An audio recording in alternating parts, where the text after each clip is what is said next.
Hey, what's up, y'all? I am Simon Garcia, and welcome to CrashinConvos. This podcast is all about exploring the ups and downs of life, wellness, resilience, and everything in between through the arts of conversation. We'll also dive into deep discussions on existential questions, philosophical thoughts, and how we are a part of something bigger. By sharing my experiences along with those of my guests, I hope to bring you inspiration and essential direction through connection, which may help the listener begin to understand and unravel some situations they may be facing. To support this podcast, please subscribe, like, or share with someone you feel it may help. Thank you for your time and your presence. Now, I welcome my next guest. All right, welcome back to another episode of Crashing Convos. In this episode, we have UDC. Yay. What's up, guys? Thanks for coming on. So, Thanks. yeah, if you just want to kind of get a little bit into what UDC is, what y'all's mission is, and how you guys are kind of integrating the community and all these things, and what you've seen since its inception. Yeah. So I think, first of all, UDC stands for Until Death Collective, and our tagline is relentlessly devoted to living until death. And we created that with purpose, right? Because I think the team members that we have, we've all endured hardships at one point or another. We've overcome some substantial obstacles, and we have all kind of united and made the commitment to never give up, right? We work with veterans and first responders and combat mental illnesses via physical activity. So, it's 2024. It's no secret that staying active, moving your body impacts your mind and well-being in a positive way.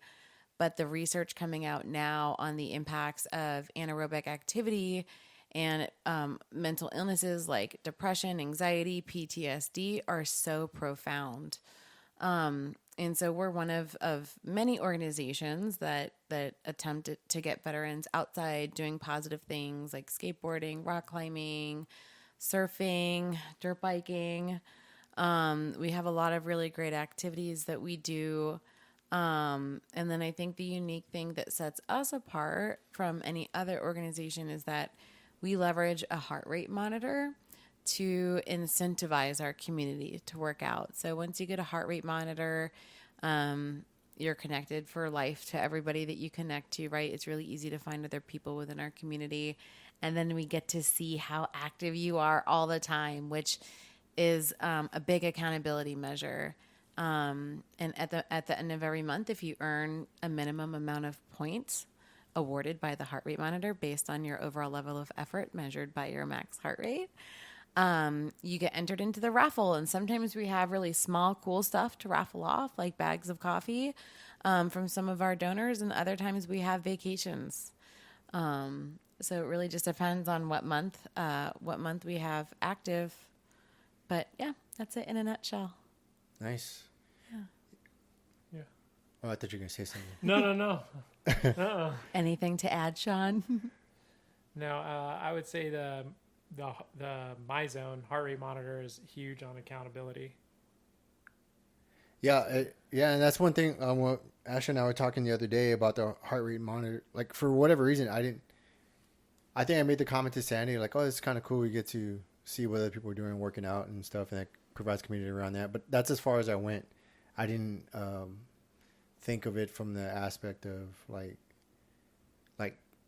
motivating each other just by proxy, right? Like seeing somebody and just kind of like that inherent competitiveness or what have you, right? To try to, but at the same time, it's like impacting your circle on various levels, whether that's here in the neighborhoods, see you running around or whatever, or just online, right? In this virtual space, you can see people you don't even know, and they're doing X amount of workouts or different type of workouts. And you're like, oh shit, I've never considered, I don't know, rock climbing or whatever. Yeah. And to have that,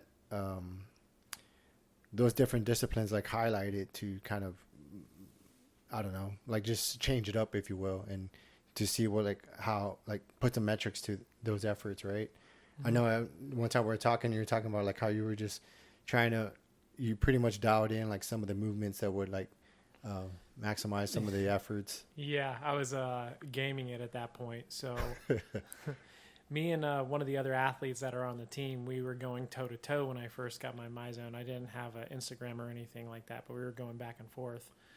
But I was really big into climbing at the time, and I wasn't getting a lot of MEPs, so I was getting pretty upset because I'm very, very competitive. MEPS is a MyZone effort point. MyZone is a heart rate monitor that we use, and so MEP is the equivalent to 1 point. There you go. Yeah. Yeah, there we go. So I just started figuring out, I'm like, okay, well, what could get my heart rate where I can earn the most points in a minute? 4 is the max. So that's when I started kind of gamifying it or figuring out where I could be in order to achieve that. And really incline on a treadmill with weight or stairs. That makes sense. Yeah, Stairs. it's different for me. For me, that's what got my heart rate into the yellow, and something I could sustain for an hour, potentially 2 hours, just depends. Yeah. But I also think that's the really cool thing about MyZone is if you're in it to compete hardcore, there's a lot of people that compete hardcore in our community. But you don't have to be at a high level of fitness to be rewarded, right? Usually to be eligible for the raffle at the end of the month. You can go for a walk a day typically and earn the minimum amount of MEPs by the end of the month. And that's the purpose of it, right? Is it really allows everyone to have someone or to have something that holds them accountable one way or the other. So for men like Sean, where he's highly competitive and he wants to go hard or go home, there's a lot of other people in the community that will meet him there, right? And they'll get in those competitions. But if you have people like me or people who are just getting back into being physically active, they're just trying to get off the couch, there's still a space for them as well, right? Yeah, and that makes sense because, I mean, depending on where different people are at, right, within the process of like trying to combat whatever they're dealing with, right? Sometimes just getting out of bed is like one of the hardest things to do. And then like, but to see some type of direct relation, like, hey, so-and-so got up today or did this or what have you, that kind of motivates them to just at least go for a walk because there's a lot of benefits from just going for a walk and that forward movement. And so oftentimes the simplest, I don't know, antidote or not, the simplest like medicine is just something simple, right? Now we're complicating it. Yeah, they say just going on a 10-minute walk, a brisk 10-minute walk outside can have the mental impact of an hour-long intense psychotherapy session. So it literally being outside and being aerobic changes what's happening in your brain, right? Which is ultimately how it combats, like I said, mental illnesses and stuff. But you don't realize just by doing something that small, the big impact that it has on your body. So like if I'm like dragging and I really don't want to work out one day, I'll always start with a walk because by the end of the walk, I'm ready. I've got my energy. I feel motivated. It's so uplifting, but I just start with a little casual walk. Do you find like, so when you exit the military, right, one of the first things, especially, well, just in general, like you have some type of regimen, right, or any type of structure to your workout. Like in the military, they made us work out, at various times of the week, right? But when you get out, there's like nobody but yourself to try to push you to stay working out. Did you ever find any like pitfalls in that when you got out, like not wanting to work out anymore, and did the MyZone help in a certain way? No. So when I got out, even before I got out, I was consistently at the gym. I was working out. I've always been in some type of shape. Whether it Hey, round to shape. Yeah, right? That's what I was thinking. Yeah. So at one point, and I was like 260 pounds. I was big, but I was eating a lot and I was lifting a lot for a reason. That's what I wanted to do. So I kind of went through these phases, but I will say like what MyZone has done for me when I finally got my MyZone was to see, especially in the group workout. So say, for instance, when we did a group workout the other day, just seeing everybody's effort put into it, you know, because it varies, right? But like I'm using like a 50-pound kettlebell and she's using a 25 1,000-pound kettlebell. Yeah, you know what I mean, like half the weight. But I mean, we're still putting out our hearts are working equally as hard. Yeah. Oh, that's pretty cool. Yeah, it's pretty cool. But I would say, like, if I had something like this, when I had got out, it would help me just kind of I guess network and meet other people through the community, because in our community I think there's a lot of people that are willing to help in many different ways. Yeah, I mean, and that's the tough part, right? Like, because there's so many resources out there, but a lot of people don't want to use them because of at least in many of the conversations that I've had, one, they don't feel deserving it for whatever reason. They don't want to take a spot or take funds from somebody else. But on the other side of it, right, like in the nonprofit space, right, there's sometimes money and you're trying to, you know, help people, but I don't want to say all the time, but there are like parts where I don't want to say you can't give money away, but people aren't willing to like walk forward and ask for those things or even inquire about the program or whatever, like, you know, space you're trying to help in. And so it just varies. It's like the fundraising and then the trying to utilize those funds.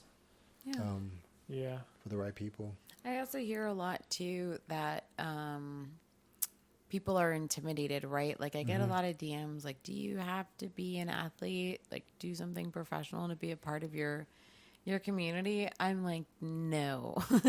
Here's the link to my personal profile. I am not a professional athlete by any means. You know, I'm almost a 40-year-old woman who just likes to do fun stuff.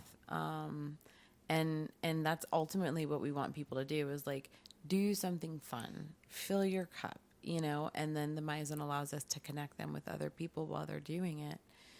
So, yeah. So just trying to get people to play again, pretty much. Yeah.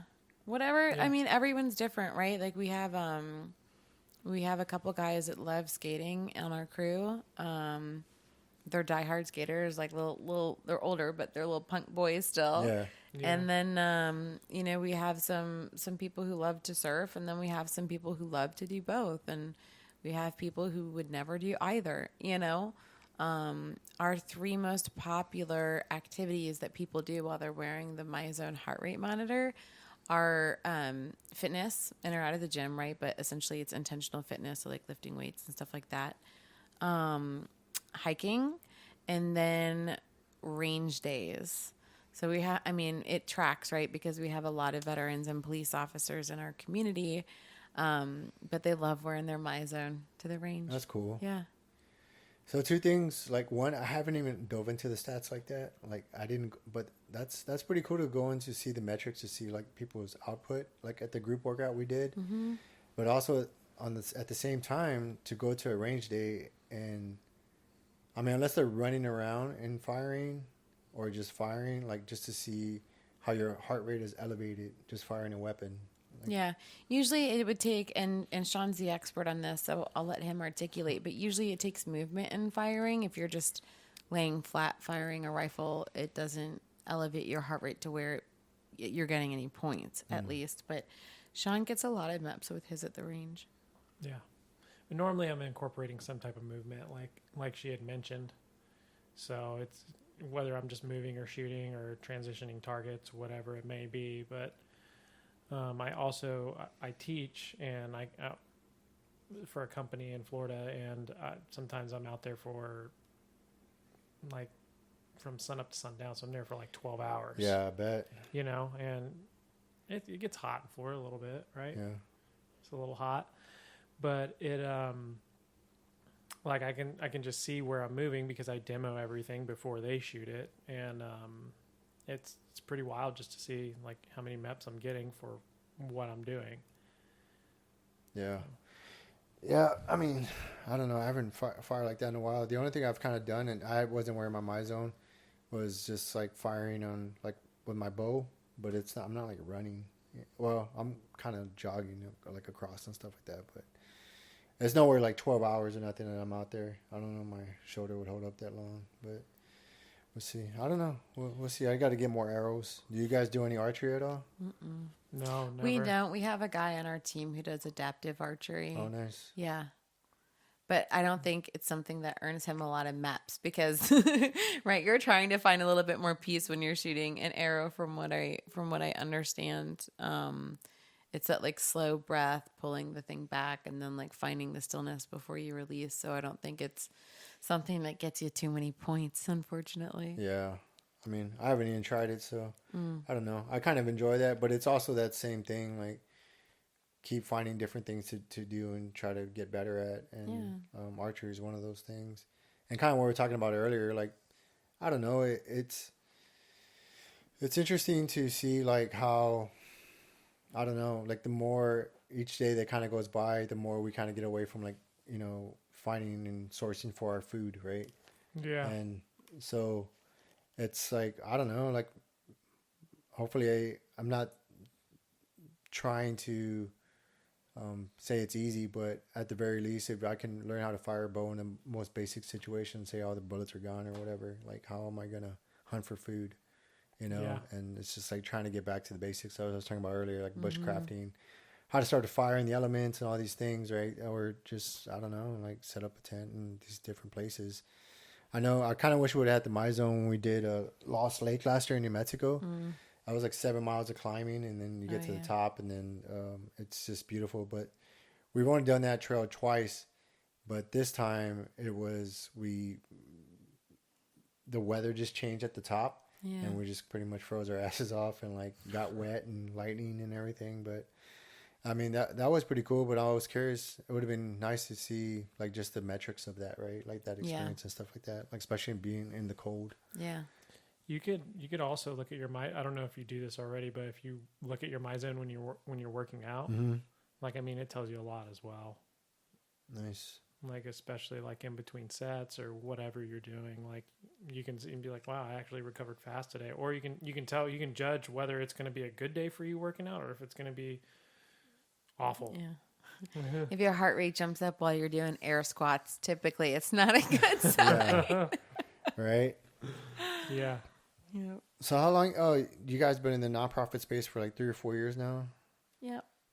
We had I was part of another organization before Until Death Collective. Ultimately, there was 3 of us that owned the company, and we came to the mutual decision that it was best to dissolve it because our values were not aligning. We didn't all want to move in the same direction. And so I was tapped, and I was heartbroken after that because we built something that was really beautiful and really successful. And it was my personal purpose in life. And I certainly didn't want to walk away from it, but it felt like the only thing to do for my own mental well-being.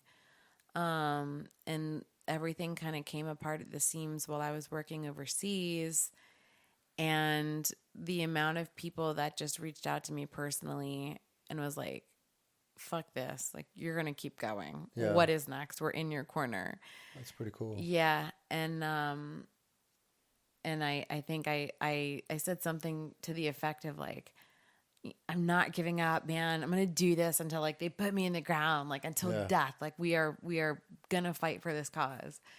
And then I was like, ooh, until death. Oh, nice. And we were in Cologne, Germany, I think. Sean was with me. We were in Amsterdam. I think it was Germany, but we digress. Somewhere near. Yeah. Somewhere.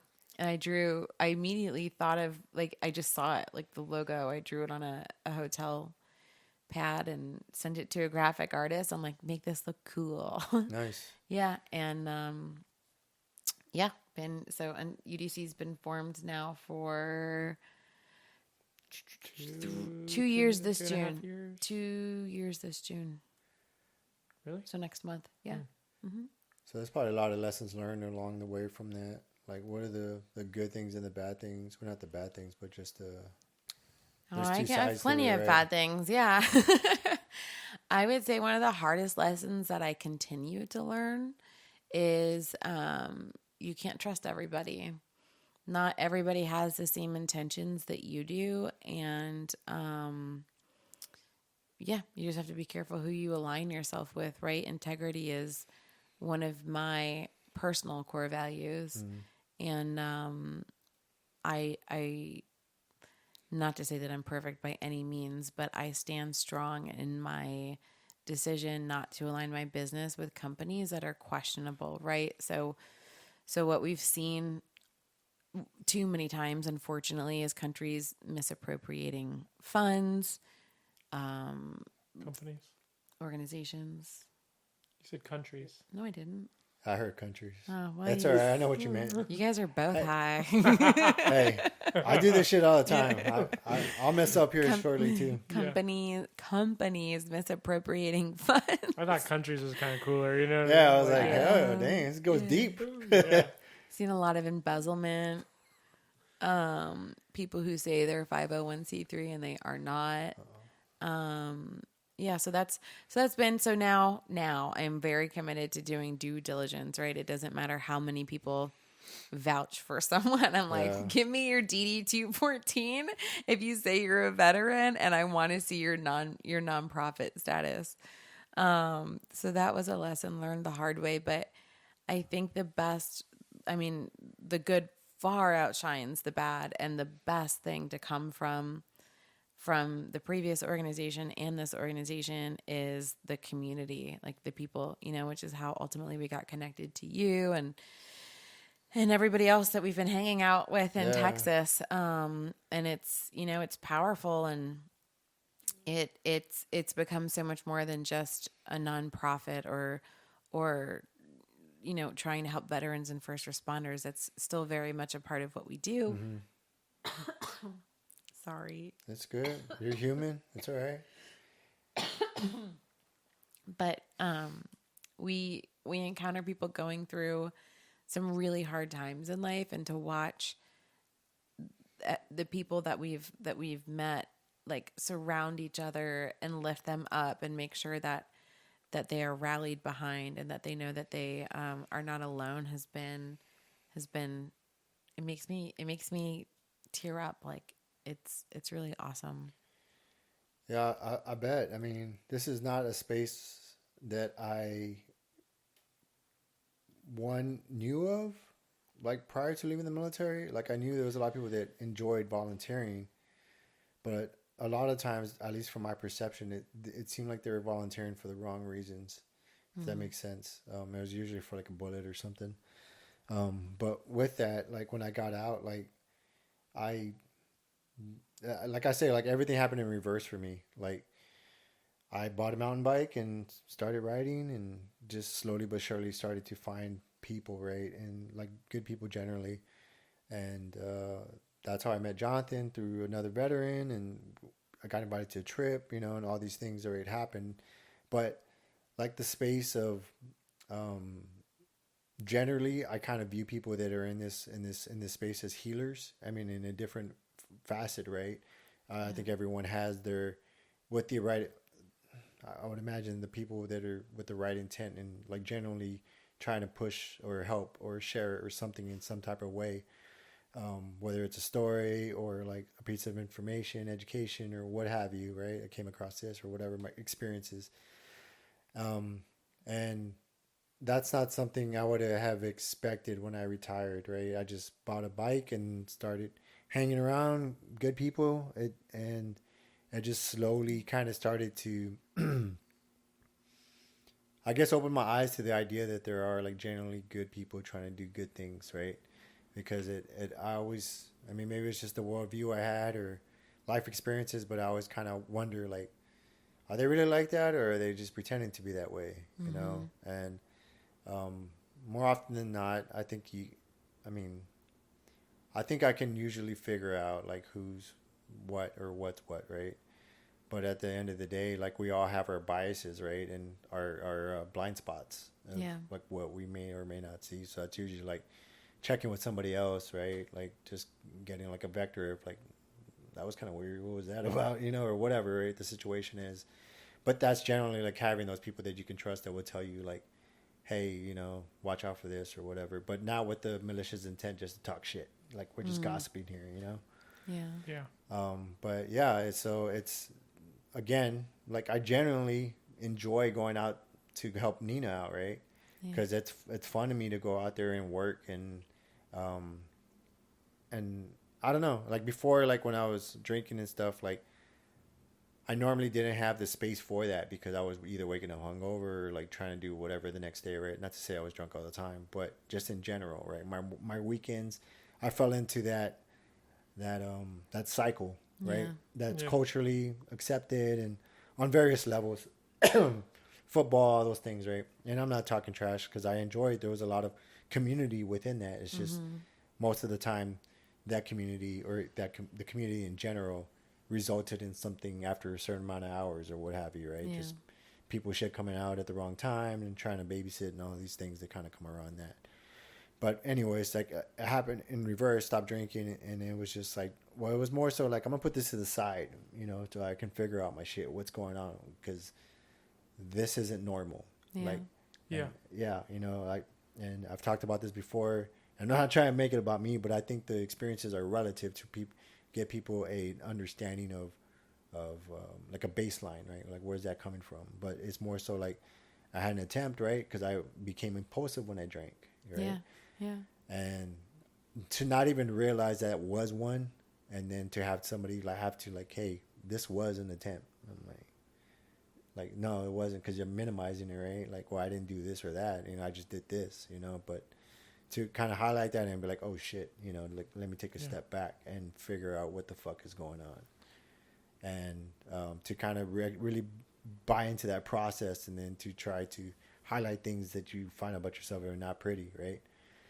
But that kind of slowly, because I think if I was still doing that, I wouldn't really able to have a true filter like when I talk to you guys, you seem like you're like good people, right? And I'm like, man, these are good people. But good people. Yeah.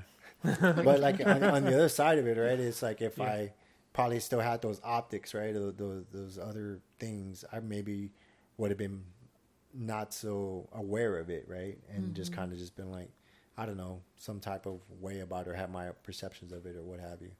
But through that and these conversations and talking and like helping out Nino, that's how I met you guys. And at the very basis of it, it's just trying to help somebody else, like kind of reciprocate, right? You get something, you give something, just kind of keep it going. And that's something of a space that I didn't expect to be in, right? Yeah. And especially be doing this. Yeah. Like, I don't like to be in this space, but I feel the conversation is important enough to kind of talk about it. It's because like in the military, you lead from the front, right? It's like I've had, and I'm pretty sure you've had like people that have taken their life, and it's like if we continue to be in the space and somebody that you do not know is not talking about it, then how are you going to feel comfortable to talk about it? And so kind of circling back, I know there was a genesis, right, of why you had this mission, why you continue to fight through it, and why it helps others, right? Because usually behind that there's an intent and a passion with that, which that breeds from, right? So would you mind getting into a little bit of that, of how this concept started? Yeah. So, gosh, I think it was in 2019.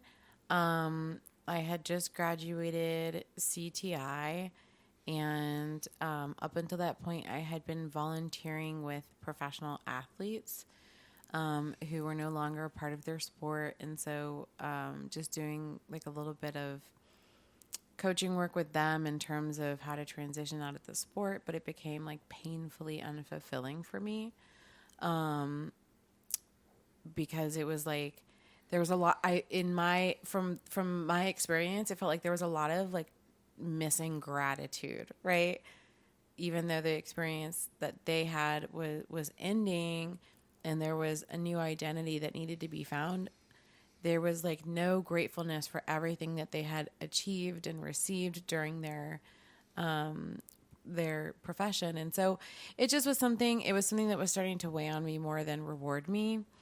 And about that time, I had a friend who was working for a nonprofit, and they were looking for coaches / counselors. And they just said, hey, like, are you willing to step in and take a couple clients? And so I did. And as I was getting onboarded, there was someone that I had known via Instagram. His name is Matt. And he is a former Green Beret. He separated from the military, and then he became a cop out in LA. And he had just gone through like a wicked car accident, to the point where like he needed to rehab in order to be able to do like some basic functional fitness again, right? And so I just reached out to him and I said, hey, I see you struggling. If you want to work together, I would love to help you. Like, and pretty much left it at that. And he jumped at the opportunity. And so he was actually the very first veteran that I worked with.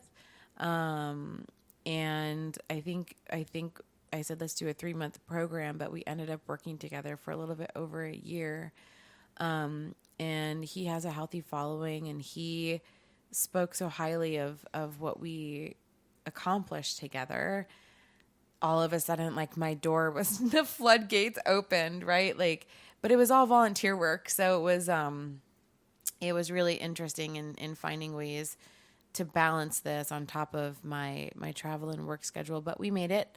Anyways, there was another guy that I had been, coaching, who was a referral from Matt, and, he knew someone who was starting a business, and he had this great vision, and he needed help like getting it off the ground. Right. So that was the former organization, that I was a part of. He just said, hey, like, my day job, I work in the corporate America, that everybody loves to hate, and, very, very skilled at helping businesses start, expand, so on and so forth.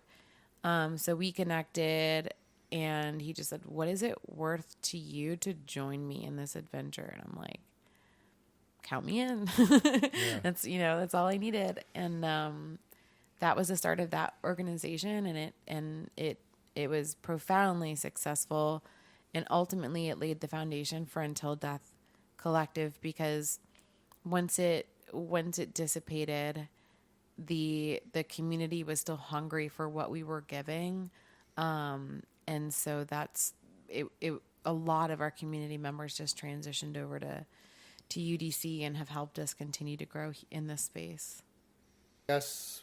Like, from the experiences you've had, like, how is this, like, help shape y'all, like, in the way you carry yourselves, like, both, or like highlight any type of things that you need to work on, I guess, like, on those both levels? For me, I have become very cognizant with the way that my presentation impacts the team, right? So even if I say something factual, I'm very cognizant of the way that it needs to be delivered, in order for it to resonate, right? So even though in corporate America, there's always that element of psychology, right? You always want to influence and lead the horse to water, so to speak, versus shoving it down their throat. But there is also an element of management, right? So if I'm trying to get you to do something and you're not doing it, there comes a point in time where I can be like, well, fucking do it. Right. Or let's go our separate ways. But with our UDC team is very different. And I almost want to say it's much more fragile, but I don't mean fragile in a negative way. It just, it constantly challenges me as a leader to impact the most people as possible. And we have so much polarity on our team. And so, I have to be very creative sometimes in finding my approaches, right? It doesn't always resonate with everybody, and that's okay.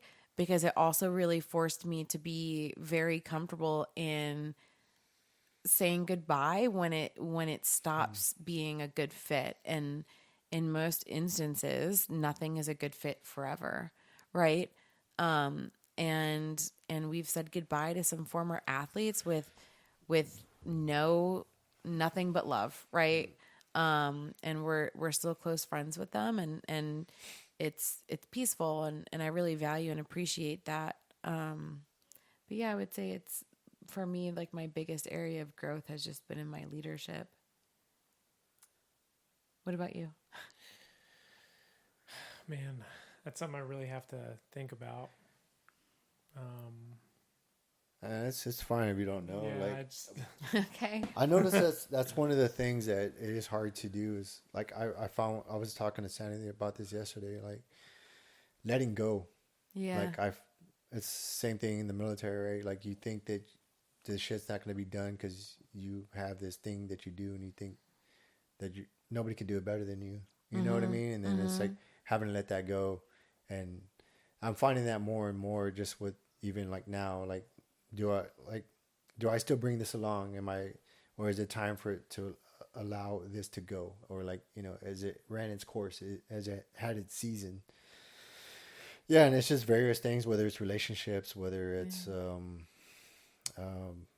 just anything really, like. Yeah. And I would say it's my biggest weak spot in life is letting go. and it is very, like, I hold on to emotions, I hold on to grudges, but I also hold on to happiness and forgiveness. And it's definitely caused some strife in the past where I'm holding on to relationships that I should be letting go, or fostering dogs is something I'm really passionate about. And we have 2 puppies right now. We're trying to get adopted. And I'm like, I don't know if I can let them go. Yeah. And so even, even with the team, like when someone's ready to leave, it's like, okay, this is their moment, and I need to accept it and say goodbye and cheer them on. Right. Because ultimately, we just want to leave people better than we found them, right? Like, we shouldn't want them to stay with us forever, except for my husband. But everybody else, like, I know that there's going to come a time where goodbye is inevitable. Yeah. I think it's hard for you as well because you see a lot of potential in a lot of these people. Yeah, that's also a detriment to my own self, right? Is all I see is potential. Sometimes I just need to accept reality. Yeah. Yeah. And it's strange, like how, like, I don't know, like I go as far back as like, when did that start? Or like where in my life was that kind of ingrained in me? Like, yeah. And I don't know if it's like a loyalty thing, like, or like, I don't know, just events that happen or what have you. But that's just kind of what I do. I just kind of track it down to the source and just try to figure out, I'm like, oh, okay, that makes sense why I'm doing that or doing this. But it's, I guess it's all part of it. But, and I'm pretty sure the same thing like you run into people's situations or stories or what have you, right? And then it's like, oh shit, I never seen it from that perspective, or wow, I never really thought about it that way, and that changes you like a little bit, right? Yeah. I really admire people who can challenge my perspective. I really try to see things from an omni point of view in most instances. So when someone can say, like, have you thought of it this way? And I haven't thought of it that way, I value that, right? Like, I think that we live in a very yes man society. And I don't want people to yes me. I'm like, tell me when I'm wrong. Tell me when I'm being stubborn. Tell me when I'm being short-sighted. Yeah. But it's really fun. It's funny because I feel like even though I encourage it and I welcome that feedback, I think a lot of people are still intimidated to say, like, hey, Ash, you're going down the wrong path. You're approaching this in the wrong direction, whatever it may be. So that's why I value the people who they're just like, Ash, take a step back and look at it this way. Yeah. Yeah, because if you think of it, like, I mean, the times, well, I don't know what y'all's personal experiences are, but I have brought in the past, whether it be family or friends, and they're not ready to hear it. You know what I mean? And I'm not saying that should justify the reason why not saying something, but I can see how that could prohibit some people from like, well, I don't want to lose their friendship or what have you. Yeah. And because on the other side of it, like I would want somebody to tell me also, like, Oh yeah. because I know I have blind spots, you know, I know I can't see everything, but at the same time, it's like, It's that accountability piece. Yeah. It's just, it's, it's, it's hard to understand what you don't see, right? And for me, I'm so outspoken and unafraid to deliver feedback or tell someone if I feel like they're moving in the wrong direction or if I don't align with a decision that they made. So it's funny to me that people struggle with that, right? Because it comes so easy for me without even thinking about it. And maybe it's, from my career, maybe it's from having the type of father that I have, and I mean that in the best way possible. But feedback is a gift, and that's how we grow. So it's and it always makes me self-reflect when people close to me are intimidated to give me feedback, because I'm like, what am I doing to make them intimidated, right? I'm aware I have a strong personality, but I still do my best to create a safe space and again, welcome any type of feedback, good or indifferent, good, bad, or indifferent. I think a lot of people associate feedback with negative. You know what I mean? Like, yeah. I mean, sometimes it is, but life isn't all rainbows and butterflies, right? Yeah. Like, there's good and bad parts. Yeah. Yeah. Yeah, and it's also like delivery, right? Like how you deliver that feedback. Yes. Because Delivery is key. I think when I give feedback, it's really direct. And I've learned that with my resting bitch face on top of like the way I'm saying something, my tone is probably not the best. And you know who taught me that? She did. Aww. I realized that I'm pointing at my puppy over here. I mean, she's not a pup. She's 5 now. But Always a puppy. I used to have boy dogs, and I used to have to speak really sternly to them because they don't listen sometimes. Oh, we have so, one. We yeah, know. You know what I mean? And then when I tried it with her, and I mean, it didn't help. She was also a rescue. Like, she made me realize my tone and my inflections. And I had to, and I felt dumb doing it, right? Like, come here, girl, like trying to, but I learned like, well, I have to adjust my approach, right? Like with leadership, right? It's like always being adaptable, changing different leadership styles depending on the person, the situation. But yeah, so she taught me that. And then it kind of like, fuck, man, like I've been talking to my nieces and nephews and my kids that way. And I'm not aware of it. You know what I mean? Because maybe they, even though I would, anybody in general, let them know like, hey, let me know if I'm fucking up or whatever. Or let me know, like, I want you to be able to come to me. But maybe my nonverbals as well as my tone wasn't welcoming. You know what I'm saying? I'm not saying it's the same for your situation, but No, it probably is. like you could say those things, Yeah. but it's like, all right, what is your body language telling me? Yeah. Yeah, definitely. I think that's a military thing for them. I don't know. That's what I learned when I was in is I received a lot of feedback, but there was never wasn't anything positive to say. Right. Like most of it was negative, but I mean, without that negative, right? How was I going to fix it? Right. And usually you're not dealing with a whole lot of time, right? It's like this needs to happen now because this is yeah. When you're doing multiple ranges and you have to do like evaluations, in order for you don't want to keep getting recocked. It sucks, right? Like it sucks. I don't want to have to do this range like 30 times. Like I'm gonna be on lane. Yeah, it sucked. You know what I mean? So I would rather get like, tell me what I did wrong. Okay, run through it again. Okay, maybe I won't go again. Right.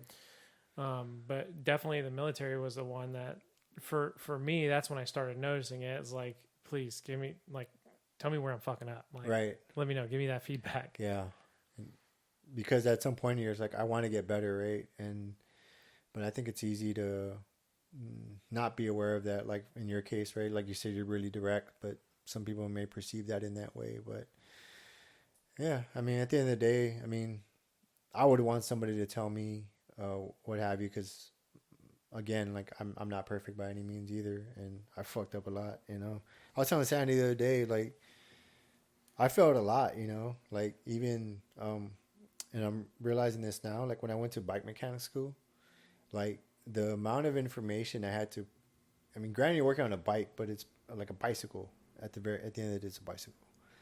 And all these different components and everything, you kind of have this short week to cram in, and it's always been like challenging for me to process that amount of information, like reading, staying, concentrating on what I'm doing, because I get distracted, like noises or whatever, something moving. I'm gonna fucking look where it's going or whatever, and then my mind just wanders.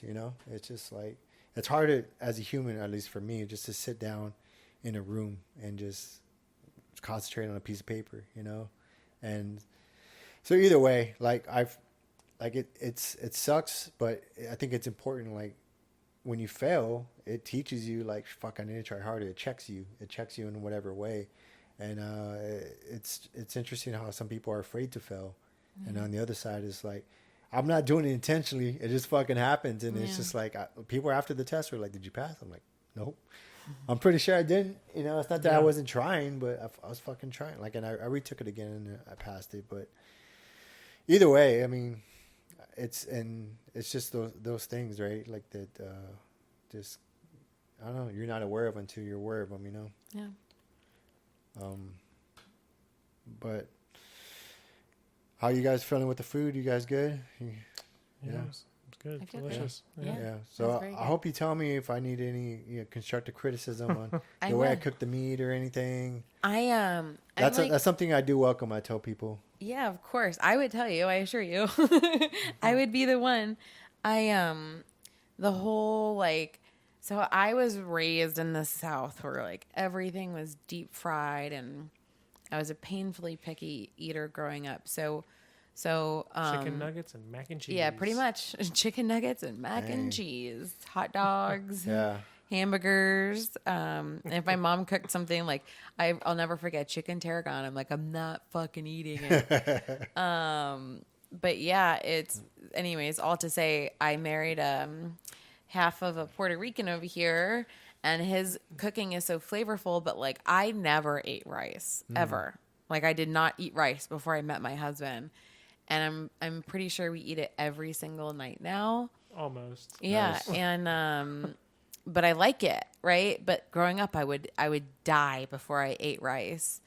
And his dad, I remember we went to his dad's for dinner one night, who is straight from Puerto Rico, right? Yeah, he is. And I don't know what he cooked, something that I had never had before, and I was like, oh no. A pork shoulder. Oh, okay. Like pork shoulder. He cooked that, and then But it was amazing. Yeah, he It cooked was rice. really good. Yeah. So Sean has really expanded my palate here. Nice. So all to say, I loved your meal. Oh, I okay. think the sautéed pineapple was delicious. It added that like sweet flavor to it. So the combination was really good. Pork and pineapple go well together. Yes, they do. Yeah. Good job, Simon. Thanks. Yeah, and I was trying to think of it all day. I was like, should I just do like traditional like pork with mashed potatoes but I was just like, I'm just go out on a limb and try. I'm huge in an adventure. Yeah. Yeah, I'll eat pretty much whatever. Yeah, he's not picky at all. Do you go by like recipes, or do you just kind of just make it up on the fly? For the most part, it's just kind of in my head. For the most, I'm like this goes well with this. Yeah. And I make it for the most part. I mean, there's some things like I have, like say for instance, if I do make chili or a healthier version of chili, like I have that down. You know what I mean? Like I know how much I'm putting in there, but for the most part, like if I'm trying to figure out dinner and we just finished working out or something, I'm like, what am I doing here? All right, and just throw some things together, and it normally ends up panning out. Yeah. So Nice. Well, it's not like what did I say on the phone? Cannibalizing veterans? What did I say? The community cannibalizing. Yeah, but on the phone I was like, cannibalizing veterans. Yeah. Yeah, that's what you said. Yeah. yeah. Take 5, everybody. No, I'm just kidding.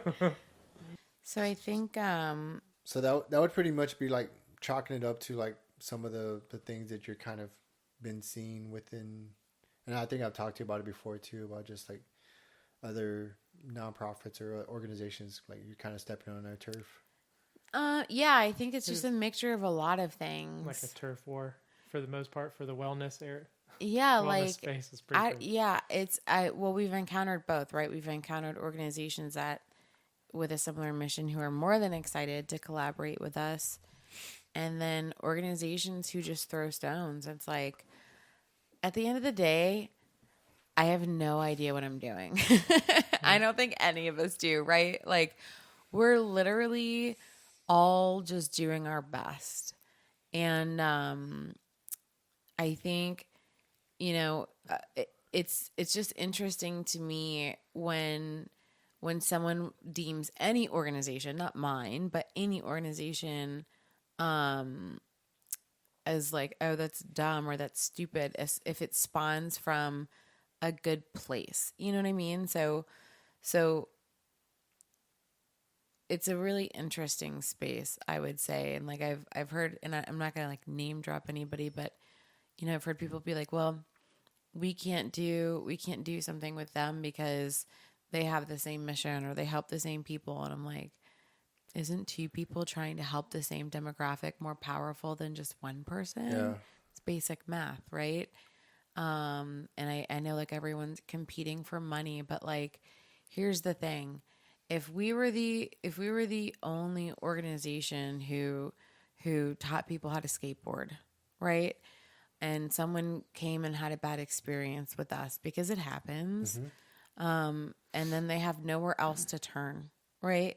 What's going to happen to that person? They're going to give up on skateboarding. They're going to fucking sit inside and watch a movie and eat junk food and drink a beer and do all the things they shouldn't do. Right. That's why you should skateboard, ladies and gentlemen. Everyone go buy a skateboard right now. But if they have another organization to turn to, and they just happen to identify with them better, like, fuck yeah, man, that person's still gonna go skateboard. Yeah. You know what I mean? And I can compare it to gym memberships. Like, I'm never gonna work out at Planet Fitness. What if that was the only gym in the world, right? Fuck, I'd be kind of screwed. I wouldn't have any gyms to go to. But I work out at Anytime Fitness. And that works really well for me. So it's just like, like I said, having a degree of polarity in anything is really helpful. But also I think when I say that veterans cannibalize one another, I mean like they just throw stones at good people because they can, whether it be jealousy or insecurity or just like over critique. It's exhausting. It is exhausting. I throw stones. I'm not going to say that I never throw stones, because I do. But usually it's because someone has usually violated my moral compass pretty profoundly if I'm going to say I'm not aligning with that person. But then subsequently it's like we have to look at the content that our largest attributors to the veteran community is putting out there. And if you look at like the quote unquote influencers, it's like, go harder, do one more, fuck being tired, get up at 4 a.m., do an ice bath, make your bed, go to bed at midnight, and if you watch Netflix, you're a fucking loser. And it's like, Yeah, read a book, you piece of shit. yeah. Okay, this is like so much being thrown at you, right? And like, that's fucking cool, man. Like the top 1% needs that, right? Like there is a niche, I get it, for very high performers that enjoy getting yelled at by masculine men. That's awesome. But like, think about the average person, just the most average person who isn't well versed in fitness and they want to break into a healthy fitness pattern, right? And then you have David Goggins like yelling in your mind, right? And so you think if you can't run 100 miles, you're a bitch. And it's like, bro, if you just take a day and commit to eating less grams of sugar, more grams of protein, and squeezing a 10-minute walk in there, that's a fucking win. If you start by reducing drinking 6 days a week down to 3 days a week, that's a fucking win, right? And psychologically, the way that we see long-term success is by making very small, sustainable changes. So if you go from 0 to 100, if you don't work out, and then all of a sudden you're working out 3 to 5 times a week, you're more likely to fall into attrition, right? You're going to fall off the bandwagon probably inside of 30 days. And that's science. I'm not making that up. That's a real statistic. If you start by working out 1 to 2 times per week and you keep it on the same days, the same time, right? Like as close as you can get to the same time every week, you are more likely to work out for up to 12 to 14 months longer. And so when you think about all of these things and then you look at what people are receiving from the community at large, like no wonder why people feel like they're not good enough, because they're being told that they're not fucking good enough by their idols. You know what I mean? You're weak. Feel tired. Do it anyways. Like that's the worst advice. Yeah, I think there's a place for that, but for the, like you said, the average person, and it's like kind of going back to it, right? Like the wellness community, there's like different levels, but there's also like different vibes, right? And it's like if a veteran or individual, it don't have to be a veteran, but anybody, a first responder or whoever, like kind of goes and there's these two people existing in the same space, maybe they might go to y'all and be like, well, like I kind of like it, but then this other organization kind of speaks and they overlap each other, right? And like I think that's where, like as you said earlier, like linking up with each other and at least providing the opportunity for them and showing them what the options are, because people will find their tribe and fit in where they get in pretty much with it. But yeah, I do feel like there's a place for it, but it's like with anything, right? And that's one thing I've learned is doing the small changes, because I believe like more of a balanced approach, because everything in nature, there's a balance to everything, and it's like try not to get, and trust me, this wasn't always me, I was like the person leading the party sometimes, but just over time and just understanding different philosophies for myself, as well as just intuitively, I just kind of came to that understanding. I think a lot of that was getting back to nature, right? And just kind of observing from a different standpoint. And but with that, it's like, yeah, I can see. And that's why I think anybody listening should try to curate their social media to reflect more of who they are as a person, and like try to diversify it really also, and try to help it work for you as opposed to against you. Does that make sense? 1000%. And like that was something I had to navigate, right? Is like I didn't want people to be mad at me if I unfollowed them, but sometimes they're just so fucking negative. And it's like, holy shit, man, like you have to take control of your own life and lead yourself to your own destiny, right? Like you're not doomed. There's nothing written in stone. Stop going back to your shitty boyfriend for the 5th time and then pretending like poor you, And I would say like in my later 30s, I'm like, you know what? If I start feeling like, ugh, every time I see you post, I'm unfollowing you. Yeah. I still love you. We can still be friends in real life, but I don't want to see your shit on my social media. Yeah. Not to say that you can not have a bad day and be vulnerable, because that's important. You need a space to share when you need help. But when it's just a constant complaining session, zip it. Yeah. Right? Big on ownership. Own that shit. Make changes. Small changes. Yeah. Small changes make a big difference. Yeah, because you're pretty much on like having to, let's say you did it for 35, 40 years, right? like these habits that you've accrued over time, and whether it's sleeping, sleep hygiene, whether it's like diet choice, whether it's, I don't know, drinking or whatever the vice may be, cigarettes, whatever. Like all those things kind of are ingrained in you, and I think there's a very small percentage of people that can just overcome those overnight. And, Yeah. And psychedelics is kind of proven that in a lot of different areas for some people. But for the average person, it takes a while. And it's like, I think if anybody looks at change, they're seeing that everything that's wrong with them, right? And like, hey, I need to do all these things. So it's overwhelming. Right, yeah. Like, fuck, I don't know where to start. But it's like really trying to focus on like just one of them and start unpackaging that from whatever way. That's through research or reading or fucking YouTube. I watch a lot of YouTube, but it's like making it work for me, right? You know, just watching everyone and then taking everything with a grain of salt. Yeah. But yeah, so how do you, given all these different facets that kind of affect you, both either the nonprofit space and the negative side, like how do you guys continue to keep your cup full? Like what do you guys do individually, or like that brings that back to y'all?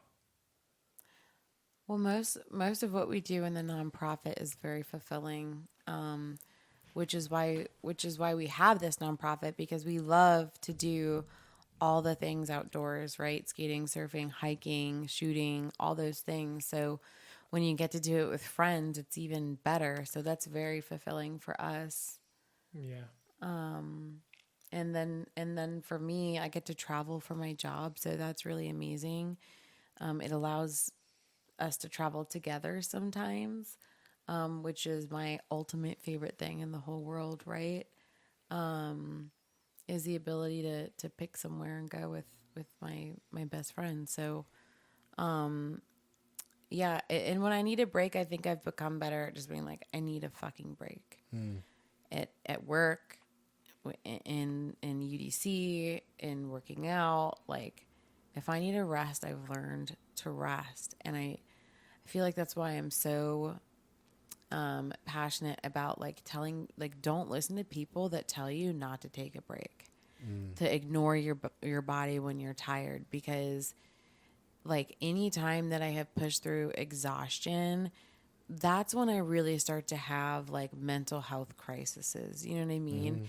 It's always when I'm so fucking tired, physically, mentally, emotionally.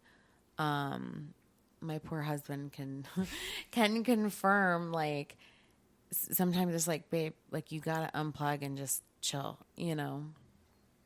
For sure. Yeah, you definitely need to decompress sometimes. Yeah, take a vacation. Yeah. We'll get there. Yeah. We're going on vacation. We're going on like our first vacation, I think, in 2 years. Yeah. Yeah. Yep. Since our Europe trip. Even though Europe, I was working the whole time. Yeah. I don't know if it counts as a vacation. I would say for me, for the nonprofit is very filling, and what I enjoy is to see or people reaching out saying that UDC helped. Yeah. Extremely grateful for that. Yeah. Yeah. I mean, it's great to hear, you know. I just know of a lot of people that have either overdosed on drugs, committed suicide, you know. I would say, like, since I've got out, the number's probably ridiculous. Yeah. You know what I mean? But just to be able to help people, I would say mentally, or get them through a tough time is, you know, it's great. Yeah. We do feel like, at least for me, like we're leaving the world better than we found it. Yeah. Not to say that I don't ever hurt people's feelings, because I know that I do, but it's with the best of intentions. Like I am honest with the best of intentions, right? And I remember one of the guys that works for me overseas, he said one time, he's like, people are scared of you because you symbolize change, right?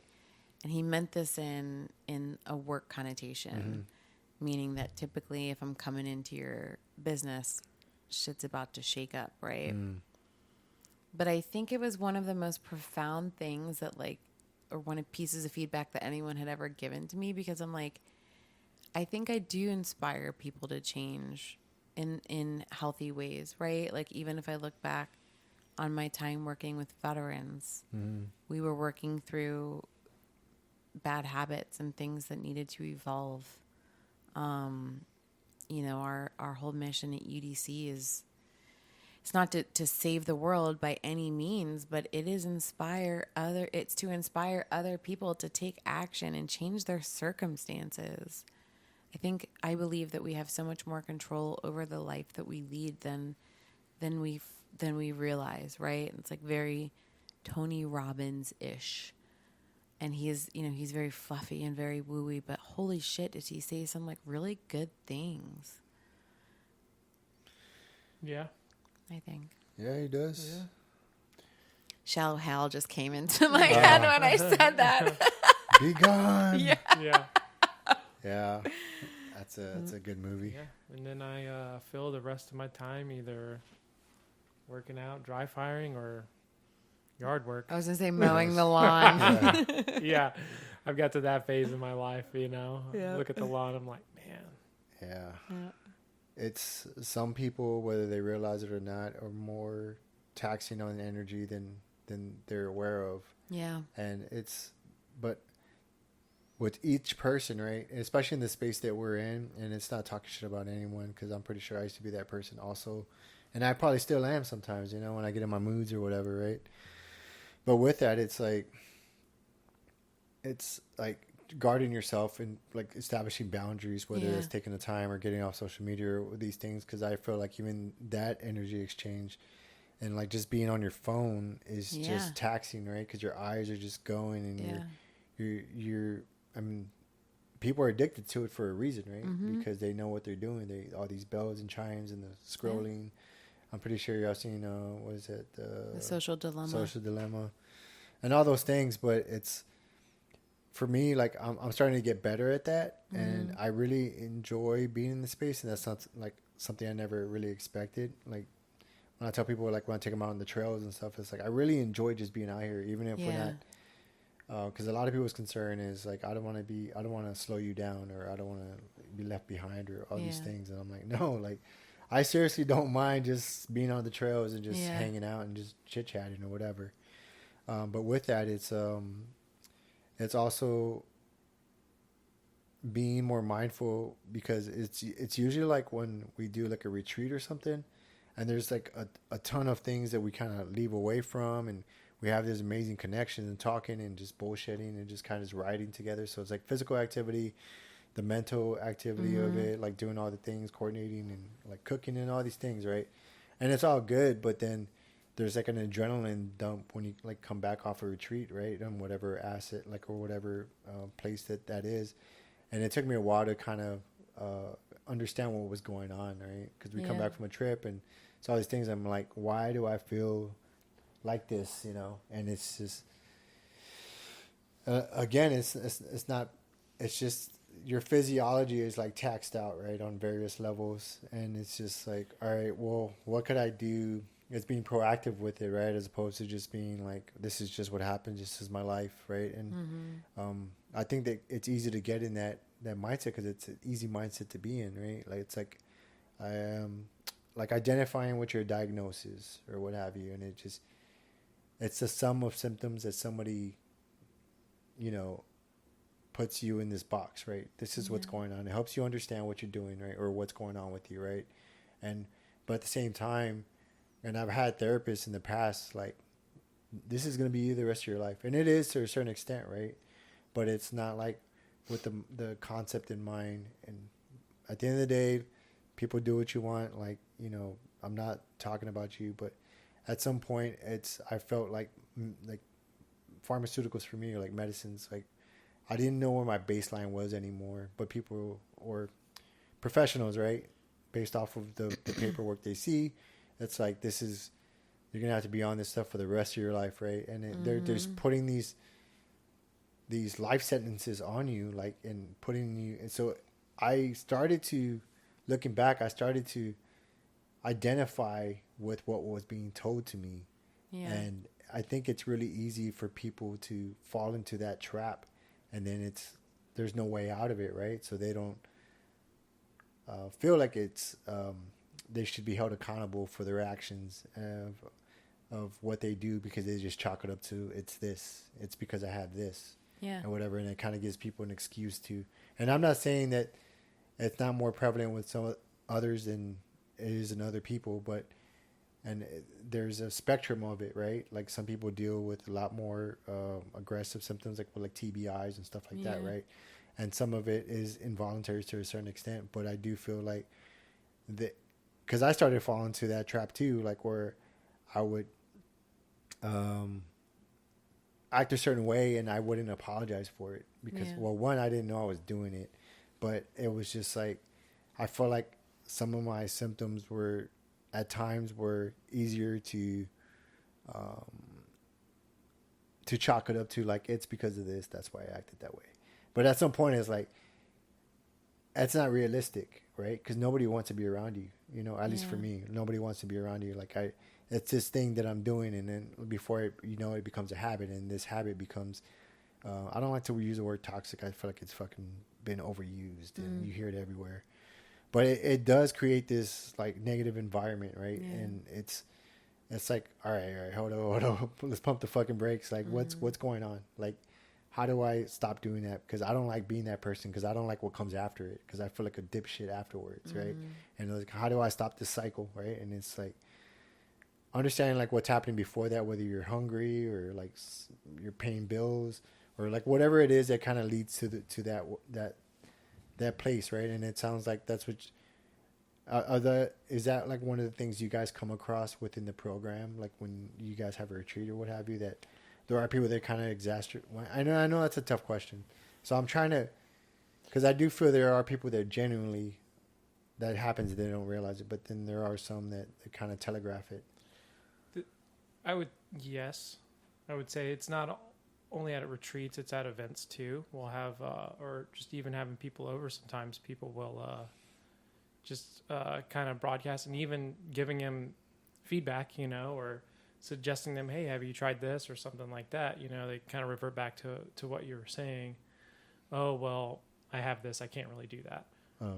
You know, it's like trying to get people to change their diet sometimes, you know. Like one time we had this woman coming up to us, and she said she had all these health issues, and I think you suggested, you're like, hey, have you tried this, like cutting this out of your diet? And she was just like, no, it just makes me even more sick. Yeah, it's you either, what's the age old saying, you'll find a will or you'll find a way, right? Or where there's a will, there's a way. And the people that don't have the will they're gonna find a problem for every solution. Yeah, it's just the way that it is, right? And like, again, like, I feel like it's so comparable to business, right? I can walk into someone's business and typically identify what the problem is in a relatively respectable amount of time. You know, we do a lot of observing, a lot of question asking, and then diagnosing. It's my job. And if I had a fucking dollar for every time I heard my business is different, my location is different, my city, my country, like, okay, well, I'd be a very rich woman, because what it comes down to is human psychology is psychology, right? So if we're trying to drive behavior in one particular way, it's going to work here. It's going to work in Germany. It's going to work in the UK. It's going to work in Australia. And that's the psychology we use to drive our approach, right? Not to say there won't be any localizations or nuances, because there are, and then we adapt, right, as needed. But my whole job is very solution oriented. And when I go into someone's team and you have one person who's like, that won't work here, we're different because That's not going to happen. It's like, you know what? Maybe you're not the best fit for us, right? Yeah.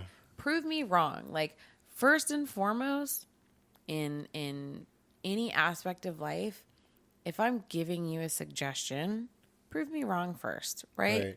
And I make pretty fucking reasonable suggestions in terms of like if I'm helping somebody improve their nutrition, right?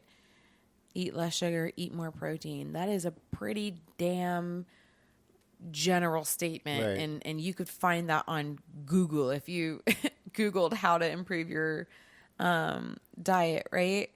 And it's like, well, I don't eat a lot of sugar. It's like, do you put creamer in your coffee? Do you drink soda? Do you drink orange juice? Like, let's walk through all the sugar that you're consuming. But the average person doesn't know that, right? I'm harping on sugar, but it's kind of like the same thing in terms of making changes. Like there was one retreat in particular where we had someone who was very, very negative, and it came to a head. And I ultimately just sat down with this person and I was like, what is going on? And they had 20 reasons for why they were an asshole to everybody else, right? And I was like, man, the buck stops with you, right? Yeah. Like, I have been witness to all of this, and you are the only person that can take ownership for the way that you have allowed every minor inconvenience to impact the way that you have made everybody else feel. Yeah. And like, you know, those are the type of people that are either going to say, Ashley changed my life, or Ashley's a twat.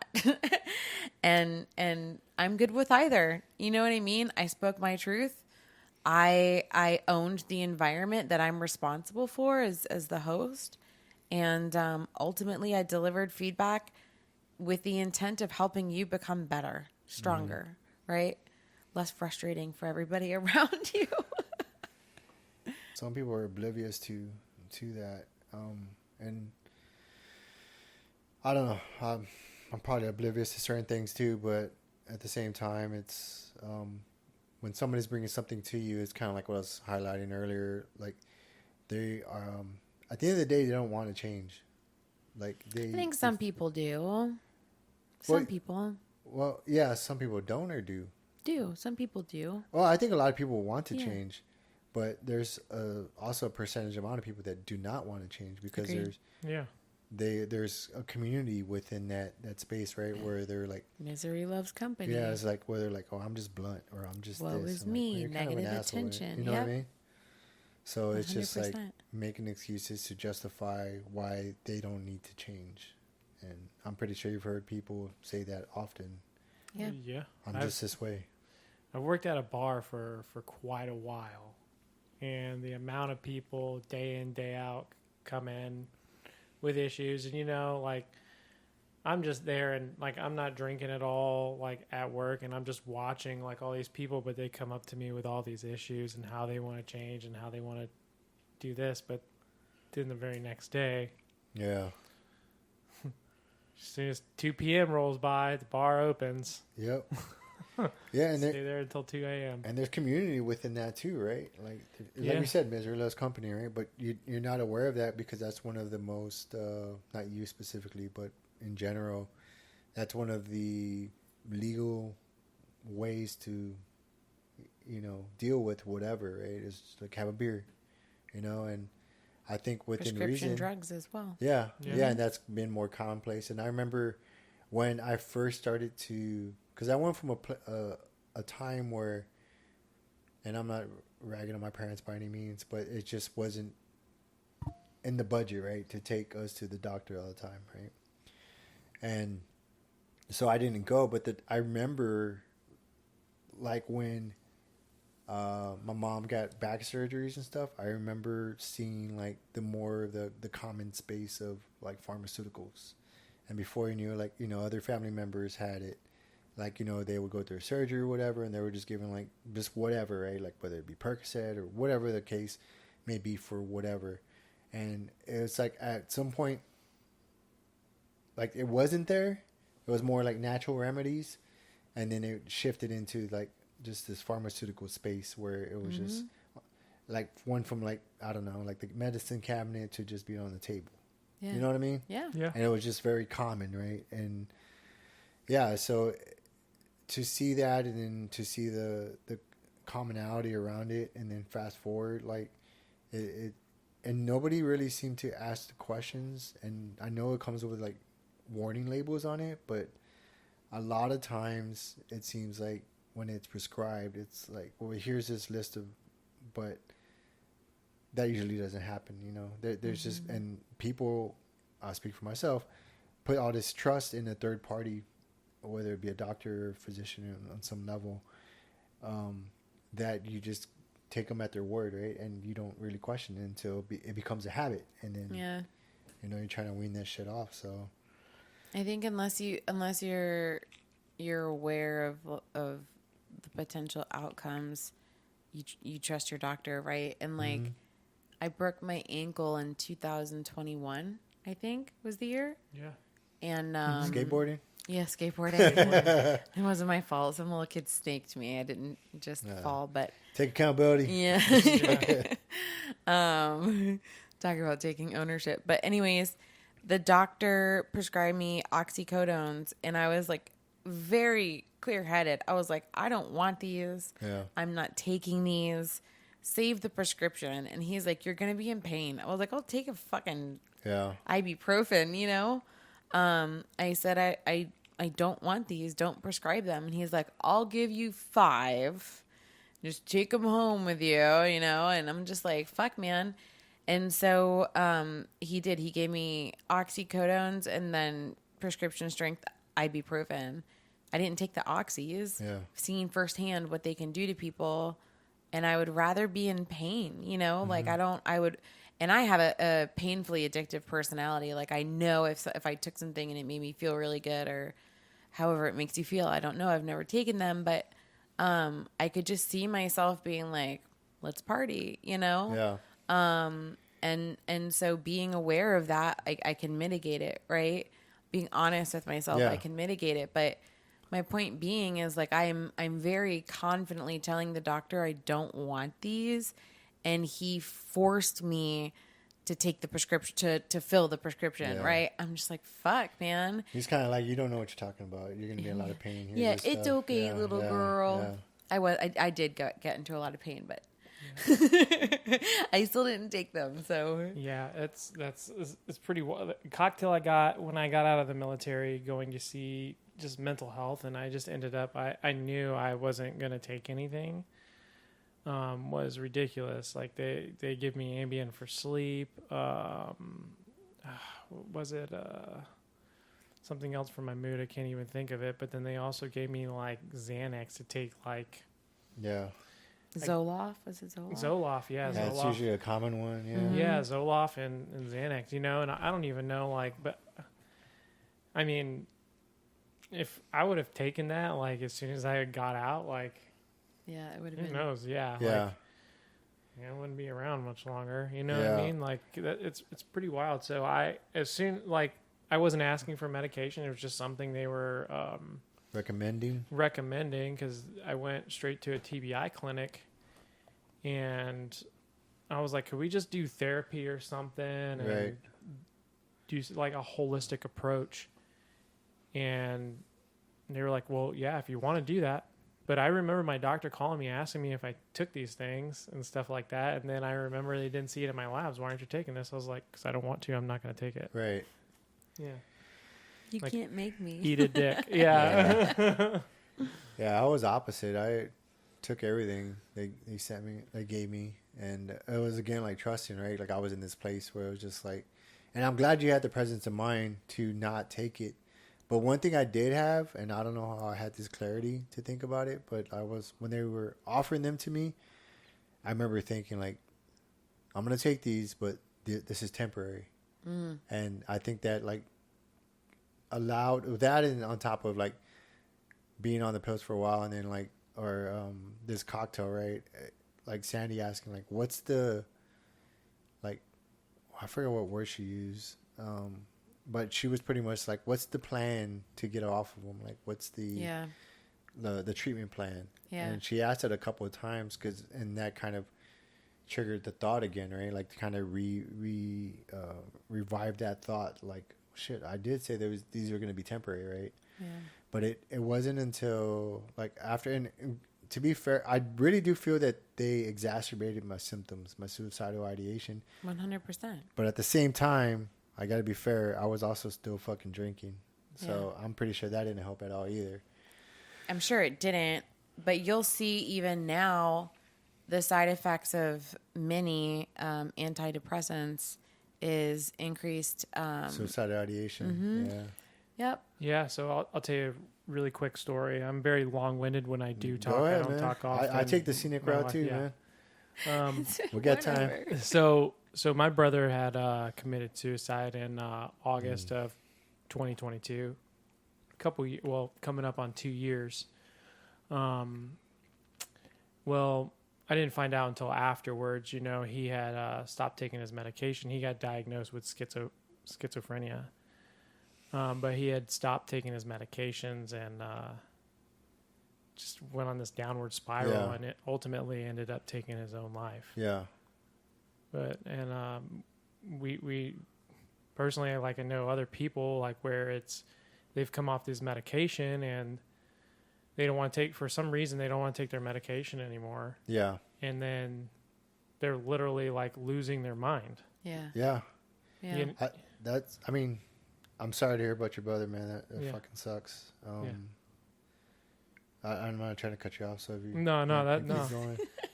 Yeah. I made my story was going to be short. I mean, Awkward. No, I'm just kidding. No. So that brings up like two thoughts. Like one, it's like it's interesting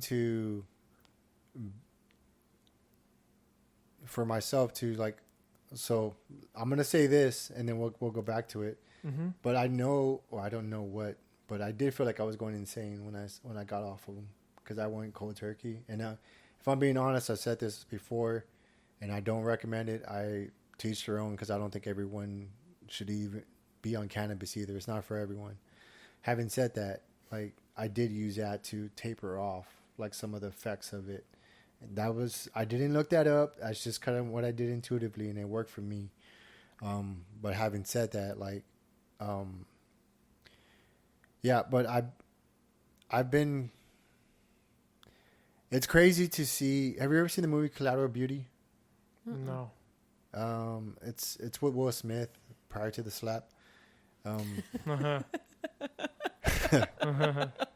So it's a pretty fascinating movie because I don't know if it was that movie or just a combination of things that I've kind of experienced to this point, but it's I've always tried to learn from situations via others, right? And so with that concept in mind and like working on that skill through each like tragedy in any situation, if you can remove yourself, detach from the emotion of it, right, which is not always easy. But if you can do that, like I did that with, I knew somebody that was real close to us that took their life, right? And this was post me attempting, right? But I never really considered the effect that, because in the place that I was in, I was like, everyone's going to be okay. I've been fucking gone anyways. So like nobody's going to miss me. There's all these things that looking back on it doesn't make sense, but that's the mindset I was in, right? Yeah. And it justified me doing what I did. And then on top of that, it's like fast forward, I feel like God, the universe, this culmination of this that everything is like, if you are aware and paying attention, will kind of reveal things, right, through other experiences if you're in the place to see it or perceive it. So to be so close to someone taking their life and then to see the other side of it and how it directly impacted those closest to her, right? And I was in some of those spaces where I was being, they shared what, like those closest to her shared their information with me. And to kind of one, be honored to be in that place, but at the same time also kind of to reflect on it and be like, fuck, man, if I would have completed, like, I wouldn't want to do this to my family. Yeah, it's a hole that's never filled. And yeah, so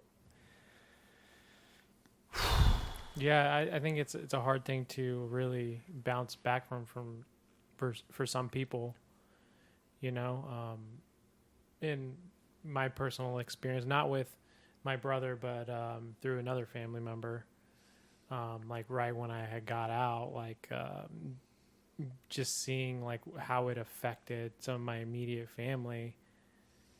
And there's still like still very bad impacts of that. Yeah, very. The ripple effect was terrible. Yeah. Because children were involved, right? And then I think if you have young kids involved, it leaves so many questions and feelings of unworthiness as they get older, right? Why did my parent leave me? I wasn't worth them staying. And to your point earlier, it's a very cognizant feeling of they're better off without me. I'm only going to hurt them. I am dead weight, like whatever it might be, right? And even if it's not applicable to children, it's family members, it's friends, it's whoever. I've heard so many men and women say that. Well, like I will hurt less people if I'm not here anymore. yeah. And the reality is so opposite of that, right? And at times I think it's really hard for people to see outside of the like victim loop that they're in, you know? And especially if they have caused other people pain, there's so much guilt that they're carrying. And if it's happened over and over again, of course they don't see a light at the end of the tunnel because it feels inevitable to them that they're going to do it again. Right. But like, gosh, if I just had like one message for the world to hear, I would rather stand alongside you and help you try to find a better way forward at the expense of feeling hurt than feeling the pain of losing you. And I think that most people feel that way, right? That if you hurt me, Simon, and I'm mad at you, and I forgive you and we move forward, and then you hurt me again, I would rather repeat that cycle 1,000 times over versus live with the pain of you committing suicide and we couldn't help you, you know, or we maybe like said or did the wrong things to drive you in that direction, right? And I think it becomes a really slippery slope because I do think that there also comes a point in time where people need tough love. I'm a believer in tough love. And so finding the right time to deliver the tough love versus finding the right time to be forgiving and try to help someone and extend the hand. But I will also say, each case is different. Every case is very different, and no matter what the outcome is that person's decision, right? Like I think, especially because at least the three of us are so inclined to try to help people, that it can be really easy to carry the weight of losing someone. Like we should have done more, we should have done this. But if someone is going to go down that path, like that is a very personal decision. We can try to help as much as possible. We should try to help as much as possible. But there's no guilt, I feel, that anyone should carry with them outside of the person who committed the act.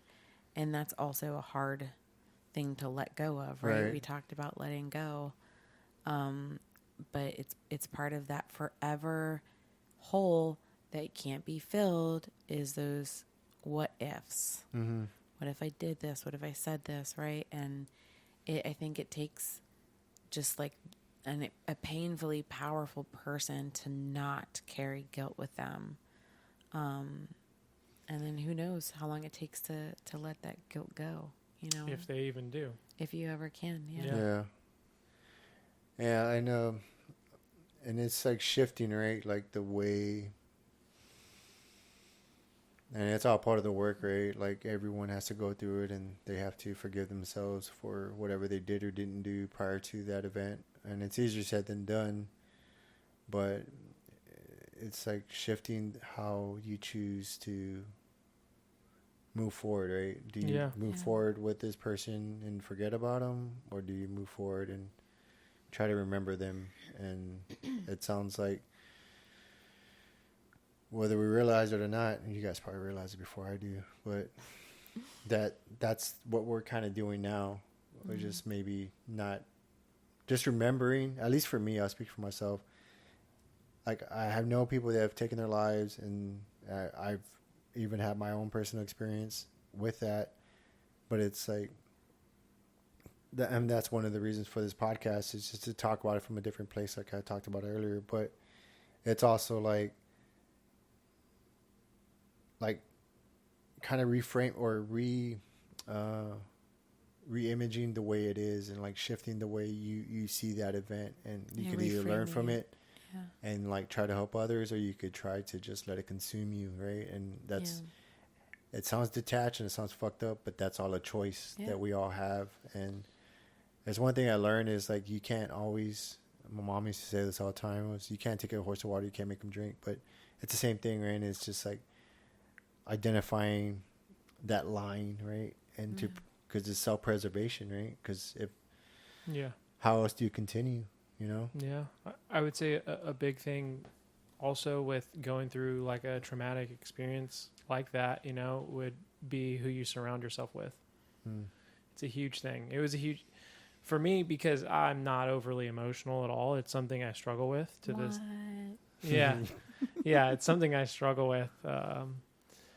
But like, I didn't even know like how to handle like hearing it. You know what I mean? Like, I know there was a bit of, not a bit. I mean, I was in shock, when I heard about my brother, and it was almost like it wasn't real, because he had a pretty rough life and stuff, and he was going through, like, he had drug addiction, alcohol addiction, and then he ended up moving to Texas, and ultimately is here where he ended up taking his life. But he ended up like enrolling in like a rehab, gotten like a work program and all this stuff, and it seemed like he was thriving, he was doing well.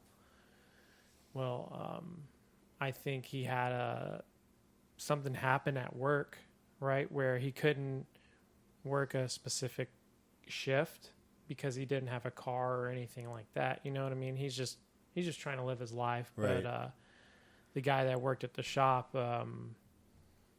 was an asshole and was like, "You need to work the night shift." And he's like, "I can't work the night shift." Yeah. He's like, I ride in with this person every day, but they said the guy said he was going to fire him, didn't have the right to do that at all. Oh shit. And then my brother took it to heart. So that was like, I think, the icing on the cake. Icing on the cake for him. Yeah. So combined with the fact that he had been diagnosed with schizophrenia, he stopped taking his medications, he was in a manic state, and so it was just the instigator in an already unstable situation. Yeah. So, but I hear the news, and what I didn't know at the time was the UDC team. I mean, they all reached out to me and stuff, and they ended up, everyone ended up chipping in and donating the casket spray for my brother, which was, I'm grateful for that. I don't know what else to say, definitely grateful for that. Yeah. Mm-hmm. I can only imagine, like, because you don't expect it, right? You didn't expect it, and I think that's why, well, I'm not trying to put words in your mouth, but it seems like that's why they did that for you, because you don't have that expectation. They know you as a person. Well, before that, I really didn't have that in my life. Got you. You know what I mean? So, like, you got to think, like, I was in the military. Well, even like, let's just go back to high school, right? I graduated high school, right? No one even know I graduated high school. I joined the military, right? I did my basic, and OSET is what it is when you become an infantryman in the Army. I did that. No one showed up for my graduation. I did airborne school. No one showed up for that. And then I went to another program. I ended up dropping it, but it's just, and it's always been like that. You know what I mean? For me, my whole life, it was nobody showing up. It didn't matter how I felt or where I was at in life. I didn't really have too many people there to like encourage me, like lift me up, support, you know? Yeah, I didn't have that. Yeah. You know, I mean, I have a couple people, like I you know, I don't, like before it was only like maybe like 2 people, I would say, you know? Yeah. Like it's not a lot of people. And none of those are blood related.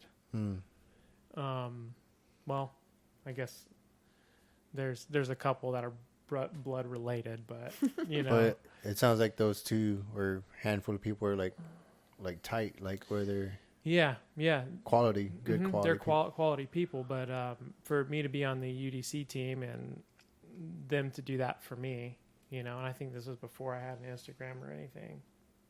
Or was it after? I don't. Doesn't matter. It doesn't matter. It doesn't matter when I had it. Right? Yeah, it doesn't matter. But, yeah. I mean, that's the kind of people we have on our team. Yeah. You know what I mean? That's the kind of people that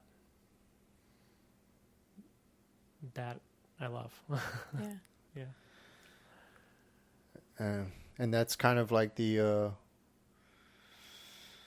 If y'all see that movie Cloud of Beauty, that's kind of what it's like during tragedy. A lot of, depending like where you are on like the blast of that tragedy, right? Like how much you're affected by it. If you can detach a little bit or enough from it to appreciate the good that comes from all that too, like all these people stepping up to. Is this the one where Will Smith has the deadly octopus thing? No, that's 7 pounds or 8 pounds. Okay. Yeah. All right. I think it's around the same time era. Yeah, he dropped quite a bit of movies around that time. Yeah. I'm pretty sure. Yeah.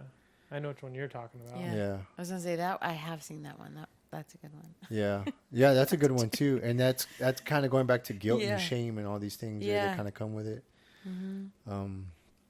But yeah, it's just I don't know. It's and that's how I think with everything going on in the world right now, and I think, and we can talk about this some other time, but I keep track on a lot of different things, right? And I think it's just a habit we pick up in the military, like just tracking like international like movements and like things going on around everywhere. We just learn to pay attention to all these things, right? And these trends that are kind of going on within like our even political sphere of influence, like from the ground level all the way up to restaurants to everything, right? It's all relative. But that's what gives me hope, is because it's to be in this space, right? And to see all these good things happening behind the scenes that nobody sees, well, seemingly nobody sees, because they're not trying to get like, you know, the accolades from it. They're just doing it, right? Because it's coming out of the goodness of their heart. And are some of these people, everyone's fallible, right? We're all going to fuck up. We're probably going to, because we're human, you know, we might give somebody a dirty look and not even expect to, right? Or like these things could happen and some people can kind of pull on these threads and be like, see, you know, they're this or that. But at the end of the day, it's like, what's the body of work that this person has done or what have you, right? So to see it from and appreciate it from a place of like, damn, like, you know, there are a lot of good people, and like, I feel like I wish this was highlighted more and like brought forth, and that's I try to bring, I try without trying. Does that make sense? And I think you guys are the same way. You just show up as yourselves and you kind of talk to people or not, or just kind of find your place in it. And I kind of, at first, when I started to talk about suicide prevention, it was just veterans, right? or military, because that was the audience. And then I quickly learned, like, well, it's also first responders. And then I quickly learned, like, it's a fucking human condition, right? So it's like, don't pigeonhole yourself into just veterans or just this or just that. I understand from a standpoint of your organizational corporation, you have to kind of tailor your I can't think of it. Your mission. Yeah, target your mission, right? Because you can't just be everything, right? But that's where, kind of circling back to the beginning of the podcast, where it's important, where all these nonprofits kind of get together and kind of link up, and just kind of share resources and organizations as much as they can, because it does take, like they used to say about raising kids, right? It takes a village, but it's also like, it also takes a village to try to, like, share some of these ideas and resources and conversations and stories, because when we were a tribe, we were around the campfire, and our reality TV show was us, you know what I mean? Like, so-and-so just went to battle, and like, they're coming back, they're telling their stories around the fire, passing the pipe around, and there was, the kids were listening, all these people were listening by the campfire, and they're sharing their experiences, understanding. That gave, like, the person that was going through whatever time to process it, as other people we fought with, be able to process it together. They cried, whatever they did. And then there was a ritual around that, right? To help each other kind of shoulder the weight of it, right? And at the same time, like, it was talked about in reverse, like, kind of going back to your emotions, like, and I was the same way for a long time, right? Where, like, men are not,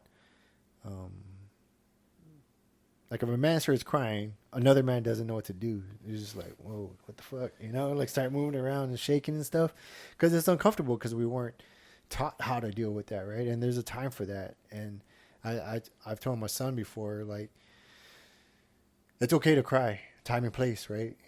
Like, sometimes you have to compartmentalize and deal with whatever, but you need to make time to process it, whatever, because it's just gonna fucking store and store and store. And then the most accepted emotion that men are allowed to have by society, at least American society, or maybe my cultural, is anger, right? Anger is more accepted than crying, or, like, at least for men, right? And on the other side, like, women, they're, at least from my perspective, I grew up with 4 sisters, and, like, aunts and uncles, and the way they were able to kind of talk about whatever. And, like, at least in my culture, it was just like, fucking get over it, dude. Like, have a beer. Like, and there's all these, you put in your derogatory term, like, to kind of justify whatever it is to, like, shut you up, pretty much. But it's just a brewing thing. And I know I'm not saying that we should be overt with emotions, because back in the balance, but there should be a space for that, right? Does that make sense? I think you should be able to articulate how you're feeling without being emotionally reactive, right? And so crying in most instances is relatively involuntary. If something hurts you, the tears are indicative of that, right? But in terms of anger or disappointment, all of those things, like, I should be able to say to my husband, it makes me mad when you don't take out the garbage, versus being like, why don't you ever take out the fucking garbage? Yeah. You know what I mean? She does use number 1. Yeah. Yeah. Of course I do. Yeah. I do take out the garbage, for the record. Yeah. After I ask him nicely. Not all the time. She doesn't all the time. Sometimes. Yeah. It's just, like being victim to your emotions, and, like, you see it so much in relationships, right? Mm-hmm. If your partner makes you mad, whether justifiable or not, like, you can't lash out at them. It makes you just as guilty as them, right? And so, to your point, like, if for men specifically, I would love to see, this is like another topic we can dive into another time. Like, you see all of these veterans, again, talking about doing hard things physically. But then when it comes time for those same men to be vulnerable or emote, they're lacking, right? And so they're telling everybody else, do hard things, while they are staying 100% within their own comfort zones. Because for them, lifting 100, well, I guess 1,000 pounds, lifting 1,000 pounds and working out all day and eating super clean is not to say it's not hard, but it's routine for them, right? They've mastered that craft. And where I don't see those same men truly doing the hard things is by taking a moment and saying, "Hey, I struggled today. I snapped at my wife or my partner, or I haven't cried in a fucking year," you know? But of course that's not cool and that's not niche and that's not going to get followers. But at the same time, like, do hard things is not going to be the same for everybody, right? If you're like, do hard things and then you go get on a dirt bike, well, you're comfortable doing that. If I'm like, do hard things, then get on a skateboard, it's my comfort zone, you know? Like, let's trade mechanisms. Give me your bike, I'll give you my skateboard, and like then we're both doing something hard, right? But we see these specimens on Instagram who, you know, run 100 miles and lift 1,000 pounds and do all the things. And it's like, oh, they're such hard workers. Not to say that they aren't, because they are, but they're not doing the hard things, right? Yeah, and I think it depends on the definition, right? What that person's definition of hard is, and they probably don't even. It's unique to the experience. Yeah, its own person, I would say. Yeah. Yeah, and I think one thing I've come to realize for myself, it's like, I think it's okay to be both, right? With time and place. And I'm not saying like overtly or like, there's a balance to it all, right? I mean, like you said, crying is involuntary, so I don't think most guys are going to be going out there just to like shedding tears unless they're actors or something. But I think that's one thing that a lot of men, most men, I feel like with my family and stuff, it's like, if I'm this, then I'm that. So if I start crying, then I'm a woman or whatever, like whatever cultural stereotypes that we got brought up with, or I'm this or that, you can say whatever. But it's like, as a human, it's okay to be both, right? Like, I can have this heartfelt conversation with y'all, but outside, like we go outside or whatever, not you and I, but just in general, if somebody, I don't know, like challenges me on whatever level, I can still be that also, right? I think Ram Dass talks about like picking out your suit, right? And I think when you go into your office space, right, you kind of put on this different, I don't want to say persona, but this, they're asking you to do this thing, so you 100%. become that. When you put on the uniform, you became that, right? Yeah. Once you bought into it, right? And every aspect of our life, the way you are with me, you're probably not going to be like that with your wife, right? And all these different roles that we kind of fall in without even understanding what. I mean, maybe some of us do, but like we're a different person with each. We're still ourselves, but the way we joke, the way we talk to each other, there's all these different mannerisms and like roles that we kind of fall into without even realizing it. But so I guess my point is to say is like you could be both, right? Because we're 100%. Different things every day throughout different times of the day, and it's just understanding those two factors. And if anything, I can tell like men in general, like it's okay to be both, but just within balance, right? I mean, yeah.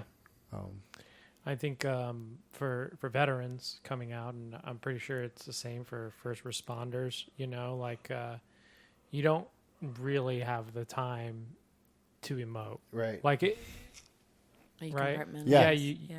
I mean, you compartmentalize all that stuff. Yeah. Right. You don't have time for it.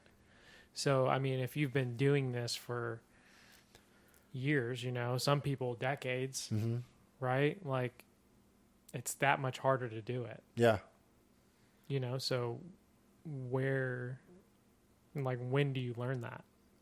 Yeah. But I feel like a lot of people don't, or they Yeah. don't even try to.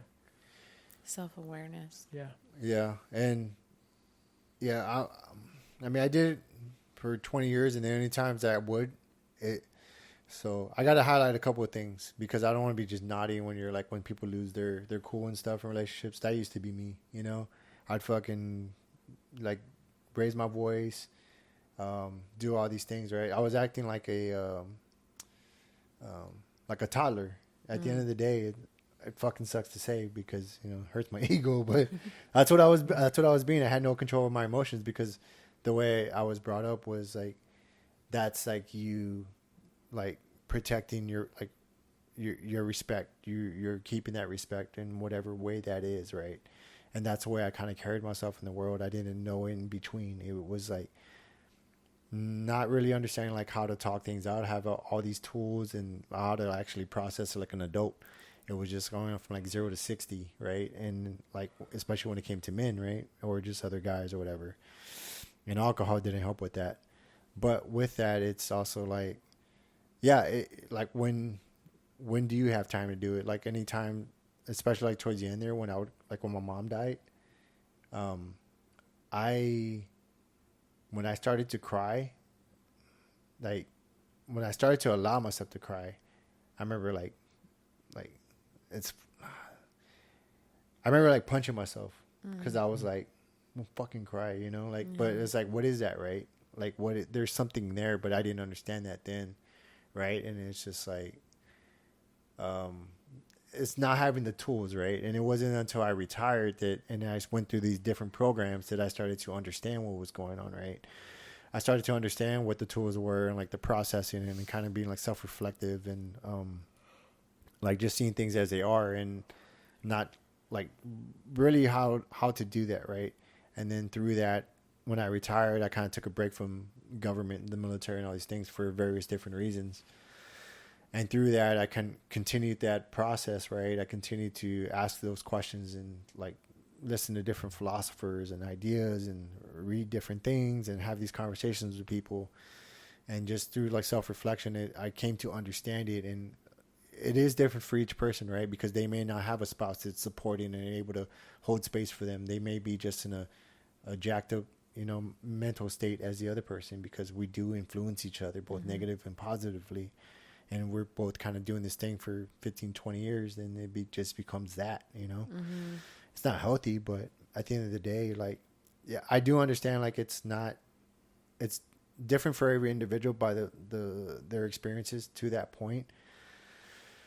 But it's also, if we are going to take accountability for what we are and our emotions, whether on whatever level, and especially if they're impacting others or ourselves negatively, then it's up to us also to identify like how to deal with that to not become that overburden on the spouse or girlfriend or friend or whoever, right? But it's through having these conversations, right? Like talking about it. And we don't have to be all like chillin', like crying. That means crying. Yeah. Like in Spanish. You saw, I told you Tex-Mex. Yeah. Yeah.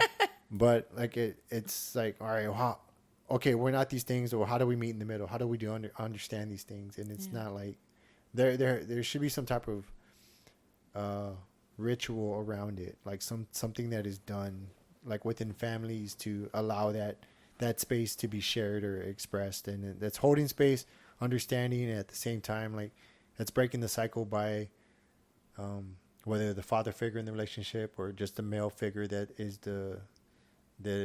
has the right mental state, mental capacity to start to teach the younger generation coming up of how to do it by leading by it, as opposed to saying it. There's a really good book. It's called The New Rules of Marriage. I think Terrence Real is the author, if my memory serves me correctly. But the whole book is essentially dedicated to explaining the emotional gaps between men and women and how we got to this place. And essentially it all started in the war when the men went off to war.